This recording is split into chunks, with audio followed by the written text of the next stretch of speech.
তিতাবৰৰ জৱাহৰ নবোদয় বিদ্যালয়ৰ এজন ছাত্ৰৰ মৃত্যুক লৈ উত্তেজনা। জানুৱাৰী মাহৰ পৰাই অসুস্থ হৈ আছিল ছাত্ৰজন। বিদ্যালয় কৰ্তৃপক্ষই ছাত্ৰজনৰ চিকিৎসাৰ ব্যৱস্থা নকৰাৰ অভিযোগ পৰিয়ালৰ। বিদ্যালয়লৈ আহি ছাত্ৰজনৰ পিতৃয়ে চিকিৎসা কৰাবলৈ নিবলৈ বিচাৰিছিল যদিও বিদ্যালয় কৰ্তৃপক্ষই নিবলৈ নিদিয়াৰ অভিযোগ মৃত ছাত্ৰজনৰ পৰিয়ালৰ। ছাত্ৰজনৰ অধিক স্বাস্থ্যৰ অৱনতি ঘটাত বিদ্যালয় কৰ্তৃপক্ষই অভিভাৱকক মাতি ঘৰলৈ নিবলৈ দিয়ে। পৰিয়ালে ছাত্ৰজনক নি চিকিৎসা কৰে যদিও ছাত্ৰজনৰ মৃত্যু ঘটে। ছাত্ৰজনৰ মৃত্যুক কেন্দ্ৰ কৰি তিতাবৰ জৱাহৰ নবোদয় বিদ্যালয়ত ছাত্ৰ ছাত্ৰীয়ে তীব্ৰ প্ৰতিবাদ সাব্যস্ত কৰে। বিদ্যালয় কৰ্তৃপক্ষ আৰু প্ৰশাসনে বিদ্যালয়ত প্ৰৱেশ কৰিবলৈ দিয়া নাই সাংবাদিককো।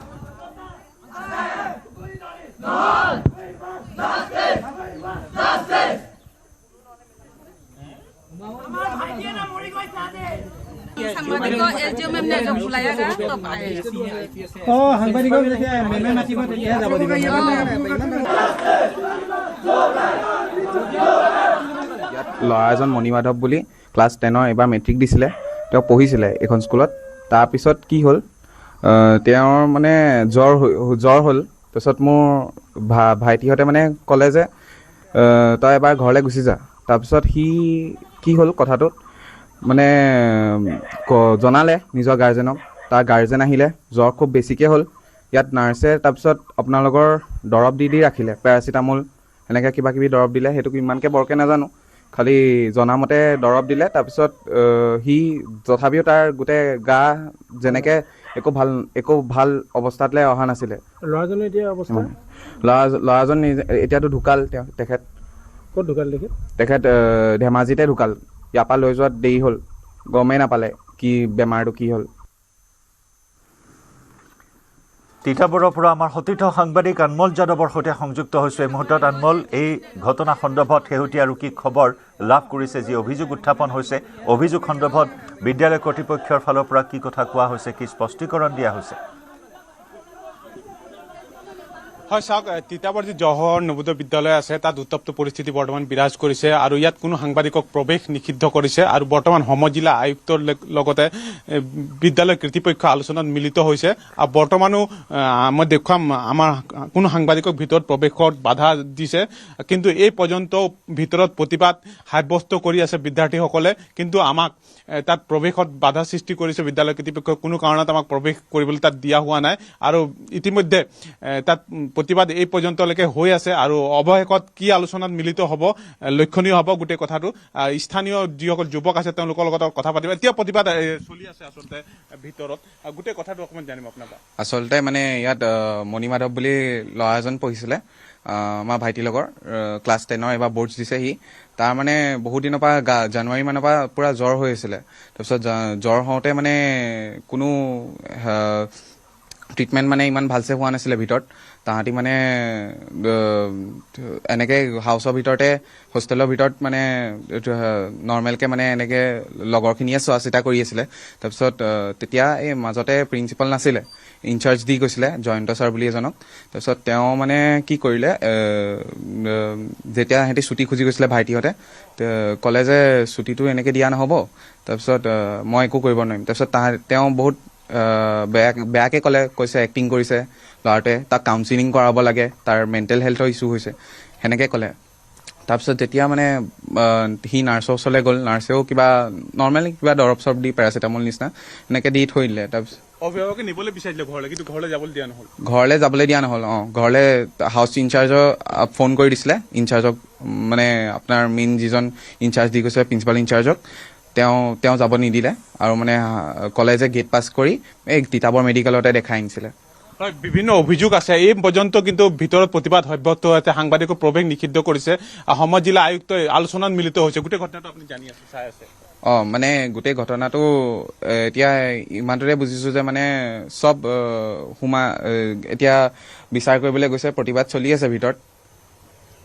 হয়, এই পৰ্যন্ত ভিতৰত পৰিৱেশ আচলতে উত্তপ্ত হৈ আছে আৰু ইয়াতো প্ৰতিবাদ সাব্যস্ত কৰিছে শিক্ষাৰ্থীসকলে। কিন্তু কোনো সাংবাদিকক প্ৰৱেশ নিষিদ্ধ কৰিছে আচলতে, ভিতৰলৈ কোনো কৰ্তৃপক্ষই যাবলৈ দিয়া নাই।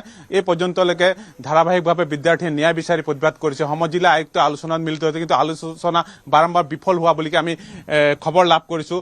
আৰু শেহতীয়াভাৱে কি হ'ব পৰিস্থিতি সেই পৰিস্থিতি আমি নিউজ 18 অসম নিউজৰ দৰ্শকক জনাই যাম আৰু এই পৰ্যন্ত তেওঁ এনেদৰে তলা ওলমিছে ধেমাজিত আছিল ছাত্ৰজন ছাত্ৰজনৰ ঘৰ ধেমাজিত আছিল নহয় জানো হয় ছাত্ৰজনৰ ঘৰ ধেমাজিত আছিল আৰু পিতৃ মাতৃয়ে ইয়াত অনুৰোধ কৰিছিলে কাৰণ তেওঁৰ গা বেয়া হৈ আছিলে গা বেয়া পাছত তেওঁক যেতিয়া ঘৰলৈ নিয়া বাবে তেওঁলোকে অনুৰোধ জনাইছিলে আবেদন জনাইছিলে কিন্তু সেই আবেদন নাকচ কৰি তিতাবৰ যি সাময়িক স্বাস্থ্য কেন্দ্ৰ আছিল তাত তেওঁ চিকিৎসা কৰাই দায়িত্ব সামৰিলে বিদ্যালয় কৰ্তৃপক্ষ আললে গোটেই ঘটনাটো ঘণ্টা সময়ৰ পিছতে ইয়াত যি জৱাহৰ নৱোদয় বিদ্যালয়ৰ প্ৰিন্সিপাল আছে তেওঁ আমাৰ আগত প্ৰেছ মিট দিব বুলিকে জনাইছে অসম জিলা আয়ুক্ত আমাৰ আগতে আহিব বুলিকে জনাইছে কিন্তু এই পৰ্যন্তলৈকে কিন্তু ভিতৰত শিক্ষাৰ্থীসকলে প্ৰতিবাদ অব্যাহত ৰাখিছে জয়ন্ত ধন্যবাদ আনমল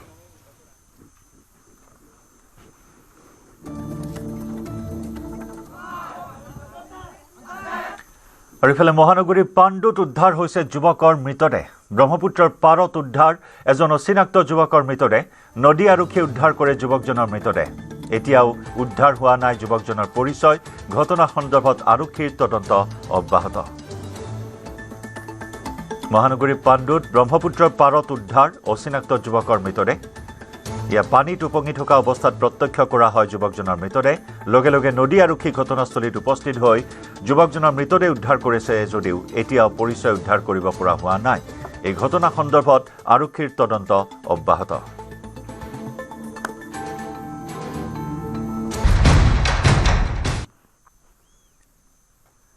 নমস্কাৰ আপুনি চাই আছে দুপৰৰ সংবাদ মই জয়ন্ত মাধৱ গোস্বামী প্ৰথমে জনাইছো এটা ব্ৰেকিং নিউজ ডিব্ৰুগড়ৰ চাউলখোৱাত গুলীচালনাৰ ঘটনা দুৰ্বৃত্তৰ গুলীত আহত এজন লোক গুলীবিদ্ধ লোকজন আবিদ আহমেদ গুলীবিদ্ধ আবিদ আহমেদক AMCHত ভৰ্তি কৰোৱা হৈছে এই গুলীচালনাক লৈ অঞ্চলজুৰি তীব্ৰ চাঞ্চল্য ঘটনা সন্দৰ্ভত ডিব্ৰুগড় আৰক্ষীৰ তদন্ত আৰম্ভ ডিব্ৰুগড়ৰ চাউলখোৱাত গুলীচালনাৰ ঘটনা সংঘটিত হৈছে দুৰ্বৃত্তৰ গুলীত আহত এজন লোক গুলীবিদ্ধ লোকজন আবিদ আহমেদ গুলীবিদ্ধ আবিদ আহমেদক AMCHত ভৰ্তি কৰোৱা হয় গুলীচালনাক লৈ অঞ্চলজুৰি তীব্ৰ চাঞ্চল্যৰ সৃষ্টি হৈছে ঘটনা সন্দৰ্ভত ডিব্ৰুগড় আৰক্ষীয়ে আৰম্ভ কৰিছে তদন্ত পিছে দুৰ্বৃত্তৰ কোনো সন্ধান এই মুহূৰ্তত লাভ কৰিবলৈ সক্ষম হোৱা নাই কোনো ব্যক্তিগত আখেজ নে আন কোনো কাৰণত এই গুলীচালনাৰ ঘটনা সংঘটিত হ'ল সেয়াও এতিয়াও ৰহস্যৰ আৱৰ্তত গুলীবিদ্ধ আবিদ আহমেদ নামৰ লোকজনক বৰ্তমান AMCHত ভৰ্তি কৰোৱা হৈছে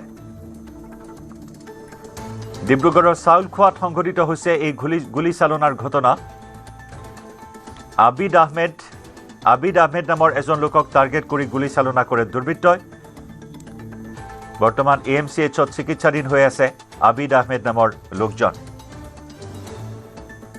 ইয়া কোনো ৰাজনৈতিক হিংসা নে কোনো ব্যক্তিগত শত্ৰুতা সেয়া এতিয়াও জানিব পৰা হোৱা নাই এই ঘটনাক কেন্দ্ৰ কৰি তীব্ৰ চাঞ্চল্য অব্যাহত আছে আমাৰ ডিব্ৰুগড়ৰ পৰা সতীৰ্থ সাংবাদিক জেচিম আহমেদৰ সৈতে সংযুক্ত হৈছো জেচিম কি তথ্য আপুনি লাভ কৰিছে এই মুহূৰ্তত গুলীচালনা সন্দৰ্ভত কোন জড়িত থাকিব পাৰে কেনেদৰে আহিছিল দুৰ্বৃত্তৰ দল কি তথ্য এই মুহূৰ্তত লাভ কৰিছে জয়ন্ত ডিব্ৰুগড়ত যি চাউলখোৱা যিটো অঞ্চল মই প্ৰথমতে নিউজ 18ৰ দৰ্শকসকলক কৈ ল'ম যে চাউলখোৱা অঞ্চলৰ এখিনি লোক খুব শান্তিপূৰ্ণভাৱে বসবাস কৰে কিন্তু দুটামান ফৈদ আছে যি দুটা ফৈদে দীৰ্ঘকালীনভাৱে খুব আক্ৰমণাত্মক স্থিতিৰে তাত আচলতে বসবাস কৰে দুই ফৈদৰ মাজত সঘনাই সংঘাত হৈ থাকে আৰু তাৰ আন এটা দিশ আছে তাত গৰু চুৰিৰ প্ৰসংগ খুব উত্থাপিত হৈ থাকে গোটেই অঞ্চলটোত কিন্তু আটাইতকৈ দুৰ্ভাগ্যজনক কথা এইখিনি কথা আপুনি নিউজ 18ৰ দৰ্শকক জনাইছেই যে এজন যুৱকক গুলীওৱা হৈছে তেওঁ অসম চিকিৎসা মহাবিদ্যালয়লৈ লৈ যোৱা হৈছে গুলীওৱাৰ অন্তৰালৰ যিটো কাৰণ সেইটো গম পোৱা হোৱা নাই কিন্তু তাৰ পৰাই AMCHৰ পৰা আমাৰ শেহতীয়া যি আমি ভাষ্য গ্ৰহণ কৰিছো তাত যিজন আচলতে আঘাতপ্ৰাপ্ত যুৱক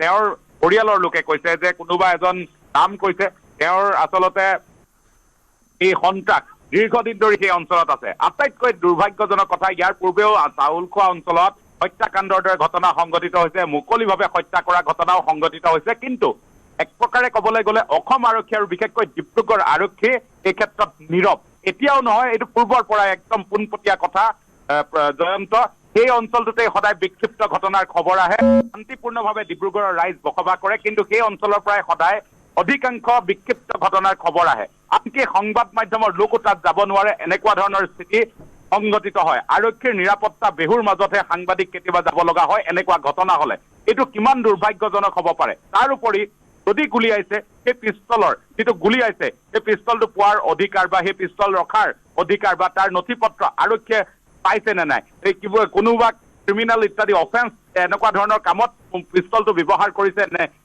এই বিষয়বোৰ আচলতে আৰক্ষীয়ে তন্নকৈ পৰীক্ষা কৰিব লাগে। এইটো কিন্তু আটাইতকৈ গুৰুত্বপূৰ্ণ বিষয় বৰ্তমান নিশ্চয় কেইবাটাও গুৰুত্বপূৰ্ণ বিষয়ৰ কথা আপুনি উল্লেখ কৰিছে। জেচিম কিছু সময় থাকিব, আমাৰ সৈতে কিছু ভাষ্যও আছে, সেই ভাষ্যখিনি আগবঢ়াই লৈছোঁ। মায়ে মানে বজাৰ কৰিব গৈছিলে, ঠিক আছে। তাৰপিছত মায়ে বজাৰ কৰি সি স্কুটিলৈ আনিব গৈছিলে মায়ে বজাৰখিনি। মিণ্টুৱে কি কৰিলে, আহিকে গুলি মাৰি দিলে ভাইটিক। আমাৰ একো কাজিয়াই নাই মিণ্টুৰ লগত বেলেগৰ কাজিয়া আছে। আমি সিহঁতৰ কাজিয়াটো নেজাঙো নোসোমামগৈ, ডাইৰেক্ট বন্ধুক গুলি মাৰিছে। আজিলৈকে ইমান দিন মাৰ্ডাৰ এটা কৰিলে মিণ্টুৱে, 5 বছৰ 6 বছৰ, আজিলৈকে তাৰ জেলো হোৱা নাই, একো হোৱা নাই। আহে কেতিয়াবা কাৰোবাক ঘৰ ভাঙি দিয়ে, কাৰোবাক ঘৰ জ্বলাই দিয়ে, মাৰপিট কৰে, এইবিলাক কি হৈছে আজিলৈকে আমি সোমোৱা নাই, একো গমো নাপাওঁ। আজিও ভাইটিক গুলি মাৰিছে মাথাত ডাইৰেক্ট। কালিও মাৰিলে বেলেগ এটা ভাইটি এটাক মাৰিলে, এটা ল'ৰা এটাক, আবিদ আহমেদ। গাড়ী বেলেগৰ গাড়ী ভাঙিছে, ওচৰৰ মানুহ গাড়ী চাড়ী ভাঙি মেলি হেৰি কৰিছে। চালখোৱা ঘৰ বনিছোঁ, মিণ্টু আছে, নন আছে, আলফাজ আছে, এটা 15টামান গেং আছে পুৰা, চন নন গোটেইকেইটা আছে। এতিয়া 1 ঘণ্টামান হৈছে ঘটনাটো হোৱা। কালি সিহঁতি অলৰেডি বেলেগৰ স্কুটি বাৰী ভাঙি দিছে, আৰু বেলেগ এটা ল'ৰা সৰু ল'ৰা 16 বছৰ ল'ৰাক লৈ গ'ল মেডিকেল, কিডনেপিং কৰিকে, আকৌ পুলিচে লৈ ভাইটিক এনেকুৱা মাথাত মাৰিছে, চকুত এনেকুৱাত।